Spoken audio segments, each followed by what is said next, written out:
श्री स्वामी समर्थ तुम्हा सर्वांचं माझ्या चॅनलमध्ये मनापासून स्वागत आहे। तर बघा, मार्गशीर्ष महिना सुरू होणार आहे। तर मार्गशीर्ष महिना आपल्याला एक वस्तू खरेदी करून आणायची आहे, ज्यामुळे आपल्या घरावरती अखंड लक्ष्मीची कृपा होईल, धन धान्याची कधीही कमतरता भासणार नाही। तर ती वस्तू कोणती आहे याविषयीची संपूर्ण माहिती मी तुम्हाला आजच्या व्हिडिओमध्ये सांगणार आहे। व्हिडिओ पूर्ण बघा, जेणेकरून तुम्हाला संपूर्ण माहिती मिळेल। जर तुम्ही चॅनलवर नवीन असाल तर चॅनलला सबस्क्राइब करायला मात्र विसरू नका आणि व्हिडिओला लाईक करायला मात्र विसरू नका। तर बघा, हिंदू पंचांगानुसार आपले मराठी महिने जे असतात ते चंद्राचे पृथ्वीभोवती भ्रमण लक्षात घेऊन त्याप्रमाणे ठरवले जातात। मार्गशीर्ष महिन्याला अग्रहायण मास असेही सुद्धा म्हणतात आणि हा संपूर्ण महिना धनाची देवी महालक्ष्मी यांना समर्पित मानला जातो। या महिन्यामध्ये भाग्याची साथ लाभावी आणि आपल्या घरावरती अखंड लक्ष्मी कृपा राहावी असं वाटत असेल तर काही गोष्टींची आपल्याला खरेदी करायची आहे। श्रीमद भागवत गीतेनुसार श्रीकृष्णांचा सर्वात प्रिय महिना हा मार्गशीर्ष महिना मानला जातो। स्वतः भगवान श्रीकृष्णाने सांगितले आहे की सामवेदातील गायन करण्यासाठी उच्च असलेली श्रुती म्हणजेच बृहत्साम छंदामध्ये गायत्री छंद, सर्व महिन्यांमध्ये मार्गशीर्ष महिना आणि सर्व ऋतूंमध्ये वसंत ऋतू जसा श्रेष्ठ आहे तसेच मार्गशीर्ष महिन्याला सुद्धा उच्च स्थान प्राप्त आहे। तर एवढे अनन्यसाधारण महत्व असलेला महिना 21 नोव्हेंबर 2025 पासून सुरू होऊन समाप्ती 19 डिसेंबर 2025 रोजी होणार आहे। पहिला मार्गशीर्ष महिन्याचा गुरुवार जो आहे तो 27 नोव्हेंबर 2025 रोजी आहे। या गुरुवारच्या आधीच आपल्याला काही वस्तूंची खरेदी करायची आहे। अखंड लक्ष्मी प्राप्तीसाठी तुम्हाला काही वस्तूंची खरेदी ही आवर्जून मार्गशीर्ष महिन्यामध्ये करायची आहे। आधीपासून तुमच्या घरामध्ये ह्या वस्तू असतील तरी देखील एक वस्तू आवर्जून आणा आणि काही वस्तू अशा आहेत ज्या वस्तू तुमच्या देवघरात नसतील तर त्यांची स्थापना तुम्हाला मार्गशीर्ष महिन्यामध्ये करायची आहे। तर बघा, सगळ्यात पहिली वस्तू जी आपल्याला खरेदी करून आणायची आहे ती म्हणजेच महालक्ष्मीचा कमळावरी बसलेला हा फोटो। तुमच्याकडे नसेल तर याची खरेदी तुम्ही मार्गशीर्ष महिन्यामध्ये करू शकतात। मार्गशीर्ष महिन्यातील गुरुवार व्रत तुम्ही करत नसाल किंवा करत असाल तरी सुद्धा तुम्हाला हा फोटो खरेदी करून आणायचा आहे। मार्गशीर्ष महिनाभर हा फोटो तुमच्या देवघरात तुम्हाला स्थापित करायचा आहे। संपूर्ण मार्गशीर्ष महिनाभर आपल्याला या फोटोची पंचोपचार पूजा करायची आहे। गुरुवारी विशेष पूजा करून गोडाचा नैवेद्य तुम्हाला माता लक्ष्मीला दाखवायचा आहे। आता ज्यांच्या देवघरात महालक्ष्मीची मूर्ती असेल तर त्यांनी हा फोटो नाही आणला तरी सुद्धा चालेल, पण ज्यांच्याकडे महालक्ष्मीची मूर्ती किंवा फोटो नसेल त्यांनी आवर्जून आणा आणि पूर्ण महिनाभर महालक्ष्मीची विधिवत पूजा करा। या सेवेमुळे महालक्ष्मीची आपल्यावर कृपा होईल आणि तुमच्या घरामध्ये वर्षभर देवी लक्ष्मी स्थिर राहील। यानंतरची दुसरी वस्तू आहे ती म्हणजेच अन्नपूर्णा देवीची मूर्ती। मार्गशीर्ष महिन्यात आपल्याला अन्नपूर्णा देवीची मूर्ती आणून ती आपल्या देवघरात स्थापन करायची आहे। अन्नपूर्णा देवी हे लक्ष्मीचं रूप आहे। ज्या घरामध्ये अन्नपूर्णा देवीची मूर्ती असते त्या घरात धनधान्याची कधीही कमतरता भासत नाही। तर बघा, मार्गशीर्ष महिन्यात प्रत्येक गुरुवारी अन्नपूर्णा देवीची विशेष आपल्याला पूजा करायची आहे आणि आपल्या स्वयंपाकघरात देवीचे पूजन करायचे आहे। त्याचबरोबर तुम्ही कुंकुमार्चन सुद्धा करू शकतात।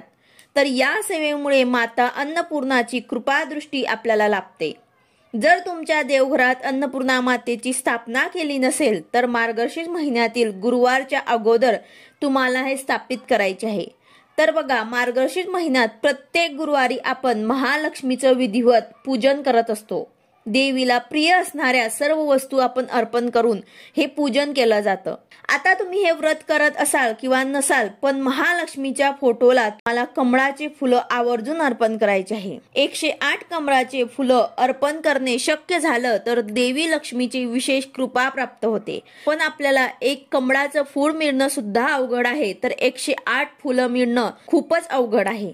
तर यासाठी आपल्याला देवी लक्ष्मीला कमळाच्या फुलांच्या बी पासून बनवलेली कमळगठ्ठ्याची माळ अर्पण करायची आहे। तर मार्गशीर्ष महिन्याच्या पहिला गुरुवार सुरू होण्यापूर्वीच तुम्हाला 108 कमळाच्या बी पासून बनवलेली कमळगठ्ठ्याची माळ खरेदी करून आणायची आहे आणि महालक्ष्मीच्या मूर्तीला ती अर्पण करायची आहे। संपूर्ण महिनाभर देवी लक्ष्मी आपल्या घरामध्ये वास करेल।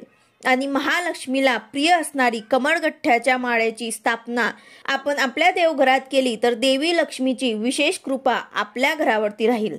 कमळगट्ट्याच्या माळेप्रमाणेच देवी लक्ष्मीला प्रिय असणारं श्रीयंत्र सुद्धा तुम्ही आवर्जून आणा। श्रीयंत्र हे देखील लक्ष्मीचं आसन आहे। ज्या घरामध्ये श्रीयंत्र असतं तिथे देवी लक्ष्मीचा अखंड वास असतो। श्रीयंत्राची खरेदी तुम्ही केली असेल तर त्यावरतीच तुम्हाला कमळगठ्ठाची माळ ही ठेवायची आहे, ज्यामुळे तुमच्या घरामध्ये देवी लक्ष्मीची कृपा राहील। तर अशा प्रकारे तुम्हाला श्रीयंत्र आणि कमळगठ्ठ्याची माळ हे दोघं तुम्हाला आवर्जून घ्यायचे आहे। जर तुमच्याकडे श्रीयंत्र असेल तर तुम्ही कमळगठ्ठ्याची माळ घ्या। त्याचबरोबर देवी लक्ष्मीला प्रिय हळकुंड आणि चंदनाची खरेदी तुम्हाला करायची आहे। तसेच तुमच्या घरात हळद असेल तरी सुद्धा तुम्हाला हळद आणि चंदनाची पावडर हे खरेदी करायची आहे। प्रत्येक मार्गशीर्ष महिन्याच्या गुरुवारी आपल्याला हळद आणि चंदन मिश्र करून त्याचं उंबरठ्याला आपल्याला लेपन करायचं आहे। हळद जी आहे ते आपल्या घरामध्ये नकारात्मकतेला प्रवेश करू देत नाही आणि धनाची देवी लक्ष्मीला आपल्या घराकडे आकर्षित करते। त्यामुळे हळद आणि चंदनाचा पावडर मिक्स करून आपल्याला उंबरठ्याला लेपन करायचे आहे। माता लक्ष्मीला प्रसन्न करायचे आहे। त्याचबरोबर आपल्या घरातील नकारात्मकता घालवण्यासाठी आपल्याला भीमसेनी कापूर सुद्धा खरेदी करायचा आहे। साधा कापूर जरी असेल तरी सुद्धा तुम्हाला भीमसेनी कापराची खरेदी नक्कीच करायची आहे। भीमसेनी कापरामध्ये घरामध्ये असलेली नकारात्मकता घालवण्याची शक्ती आणि प्रभाव हा साध्या कापरापेक्षा जास्त असतो। म्हणून देवी लक्ष्मीला आकर्षित करण्यासाठी रोज संध्याकाळी आपण कापूर जाळत असतो।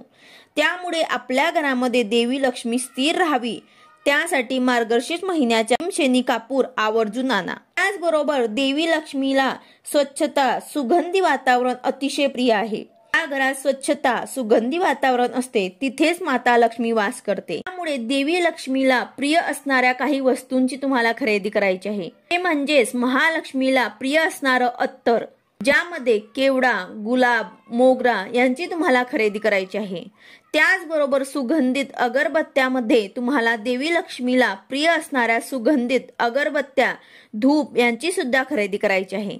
देवी लक्ष्मीला आपल्या घराकडे आकर्षित करून घेण्यासाठी तुम्हाला हे सर्व सुगंधित धूप दीप लावायचे आहे। त्यानंतरची महत्त्वाची वस्तू जर तुमच्या देवघरात नसेल तर तुम्हाला आवर्जून मानायची आहे आणि देवी लक्ष्मीची विशेष कृपा मिळवायची आहे।